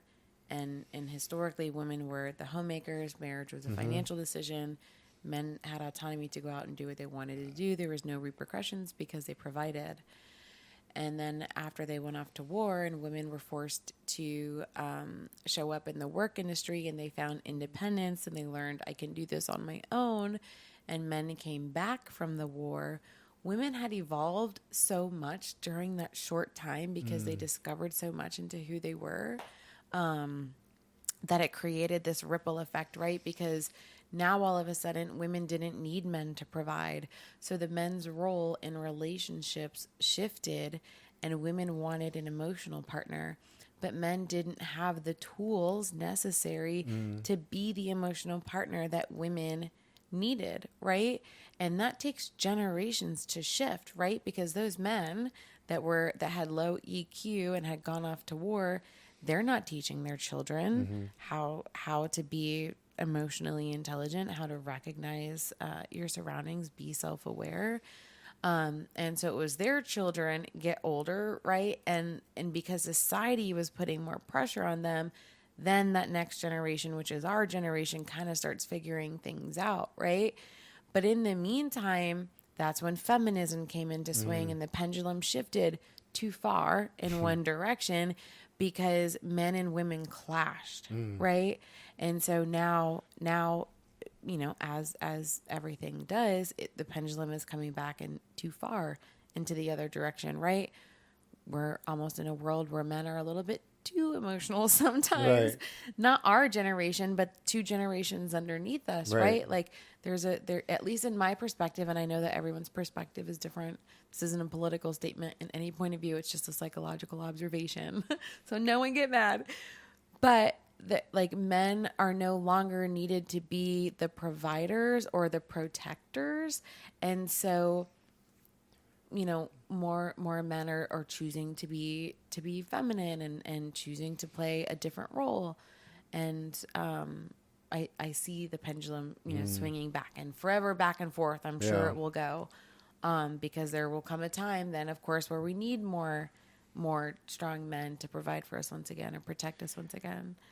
But yeah, anyways, it's a really good book. If anyone wants to learn more about the psyche of the EQ gap between I'll put guys the and put the gals. link in the comments because I want to read it too. Yeah, and it makes sense that the pendulum swing because I could see it swinging the other way back, and with everything with social media and like influence and like everything just shifts, like seems like day to day with like trends and all these different things. But I do feel like it's starting to like shift the other way and with it and clashing is happening again. yeah Right, Yeah. there's friction. I feel like people talk about Civil War and all these things, right? But I feel like that's been happening virtually for a while now. It's just, I mean, maybe that's a good thing that it's happening online as opposed to in real life. Because I think some people are misguided and fantasize about that idea. And I'm like, do you actually know what that fucking means? Like, you know, like it's either way, different topic, different conversation Yeah. for another time. But yeah, it sounds like a fascinating book. And stuff like that intrigues me. But so UDC, I mean, I've been part of y'all's program for a little bit, and I really enjoy and especially having this conversation now and talking about like the different aspects of the My Zone challenge. And that's not something I was ever really, I don't like wearing like electronics as much. Sometimes I leave my phone here, and sometimes I do that during the challenge. I won't wear it because I just like to kind of separate from all electronics and just kind of detox, if you will. But one thing I didn't expect was that community aspect of it, and I and also to see the metrics of like, damn, I didn't know I was like burning that much, you know, energy, you know, on a bike ride. You know, I'm just riding a bike. You know, those are things I don't factor in. And then to do all these other things like rucking, we talked about like how it doesn't really spike that much, but on some things. But it's pretty cool to kind of like capture all that and just kind of see that, because that's just not something I ever really processed before. So what do you guys have coming up, and what do you? I know we have the Murph coming up that you guys are hosting. Yeah, that's our next big Big one. event is the Murph on Memorial Day. So Monday, May 27th, we're hosting the Murph at Alpha Warrior, promptly starting at 10 a.m. We encourage people to come early, get signed up online. Make sure you bring a bottled water because they don't have any on site. But we want everyone to come out, honor the fallen is what's most important. You can modify the workout however needed. You can do half a Murph. You can do a partner WOD. I'm not wearing a vest. So whatever you need to get through the day. But we'll have some music and some good people out there. So we strongly encourage everyone to come. And where can people find y'all at? Well, dare I give out our Instagram? Yeah, that was pretty crazy. You can tell them like the hacking thing. Yeah, super briefly, our account got hacked. It's my fault. I fell for a phishing scam. They took over control and disabled the account in less than a minute, and it was gone forever. And then the hackers messaged me on WhatsApp, hoping for ransom, holding the account for ransom. And I just said, do you guys know like who we are or what we do? I said, we're a nonprofit. We're trying to help people combat suicide. You're making the world a worse place to be by doing this. Like, don't you lose sleep? Like, how do you live with yourself? And the hacker just responded and said, we're not targeting pages like yours. We target thousands of people per day, and it's basically a mass operation. He said, here's your login information back. Whoa. Yeah. And he gave me the account back on the spot. And I was like, am I being punked? That's crazy. Yeah. Yep. And it's, it's Instagram. It's not the end of the whole world, but it's our whole community is on Instagram. Like, we are not big on any other social platforms. And I thought, damn, like, how are we going to find all the people that we've worked so hard to connect to over these past couple years? And the universe intervened, and I don't know. It was crazy. But anyways, our @ is Until Death Collective. And just to be safe, we have a backup. It is udc.backup. So those are both of our accounts. Given the latest circumstances, I would encourage everyone to follow both. Yeah. Just in case I'm missing something. Also, don't click on links that you don't know. Yeah. Like, that happened to me last year, and I told you all about it. I don't have a clothing line, but it's definitely something that is very real. And I feel like such an idiot because every year for 20 years I was doing fucking IA training when I'm about 20, at least 8. At least 15 of the years. I don't think we had computers my first 4 years. We do it once a quarter. Yeah. So, you know what I mean? Like, so you should know better. Yeah. I should have known better. Oh, yeah. Yeah. I went through the roller coaster of emotions. I'm like, what the fuck was I doing? Yeah, she knew. Yeah. The 5 stages of grief, right? Like, I went through them twice in an hour. and then I landed on acceptance, and I was like, all right, just got to figure out what's next. So yeah, I still got a ghost account out there. But it's not Simon doing porn, you guys. No, stuff hasn't gotten that desperate yet. It's not that inflation's not that bad. Maybe feet pics first. Right. It's so watch out with your links and fishing. And do you guys want to cover anything else or get anything else? I don't think so. No, I think we did a good having spread. us. Yeah. Yeah, I Sure. appreciate you guys coming on and stuff, and showing up to the house and hanging out. Our pleasure. Yeah. No, this probably won't be the last time unless, not telling me something about the food later. Listen, the way to our hearts is food for sure. Yeah, We're easy. for sure. Yeah. He's really easy. He likes Nice. everything. Yeah. Yep. Maybe I'll cook some Puerto Rican food next time or something. You have no idea, man. Like, I eat 2 whole pizzas in a sitting. Like Dang. sometimes I have to watch them. Like, I'm around these people. I can't eat like I normally do. You're bears than me. Yeah. Just shoving it down. Oh, yeah. Yeah. Like, As you get older, that changes a little bit, I'm finding. But I'm trying to change that. Yeah. All right, guys. Well, thanks again for coming on. Appreciate it. Simon. Yeah, definitely. Hopefully, I have this out before Murph. Yeah. But Yeah, if not, no if big not, deal. yeah, I'll cut it out. Yeah. People are gonna be showing up at Off-War like, You're what the right. hell? Yeah. Next year. All right, thanks again. All right, out. Thanks again for listening to this podcast and for your time. Please share with a friend or somebody you think it will help. If you want to learn more about Until Death Collective, please go to untildeathcollective.com or follow them on Instagram at Until Death Collective.